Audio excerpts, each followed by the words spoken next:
একজন আদর্শ নেতা কেমন হওয়া উচিত তা যদি দেখতে চান তাহলে আপনাকে একবার তাকাতে হবে আফ্রিকার ছোট্ট একটি দেশের দিকে। দেশটির নাম বুর্কিনা ফাসো। দেশটির বর্তমান প্রেসিডেন্ট ইব্রাহিম ট্রাওরে আফ্রিকা ছাড়িয়ে গোটা বিশ্বে তাকে নিয়ে হইচই পড়ে গেছে।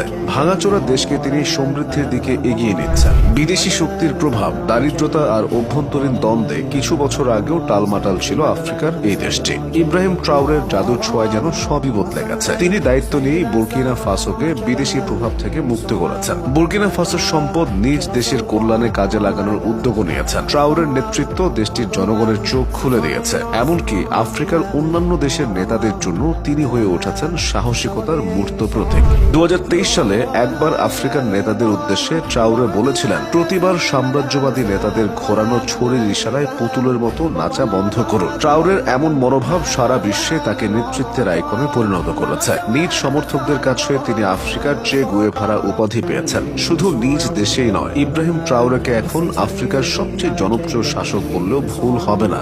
এত জনপ্রিয়তার কারণ হলো তার সাহসিকতা ও দূরদর্শিতা। রাষ্ট্রপ্রধান হতে হলে যে হিম্মত লাগে তিনি সেটা দেখিয়ে দিচ্ছেন। ট্রাওরের নেতৃত্ব বুর্কিনা ফাসোকে সাবেক উপনিবেশিক শক্তি ফ্রান্স থেকে দূরে সরিয়ে রাশিয়ার সঙ্গে জোটবদ্ধ করেছে। রাশিয়ার সাথে সম্পর্ক উন্নয়ন করায় বুর্কিনা ফাসোর অর্থনীতিও শক্তিশালী হয়েছে।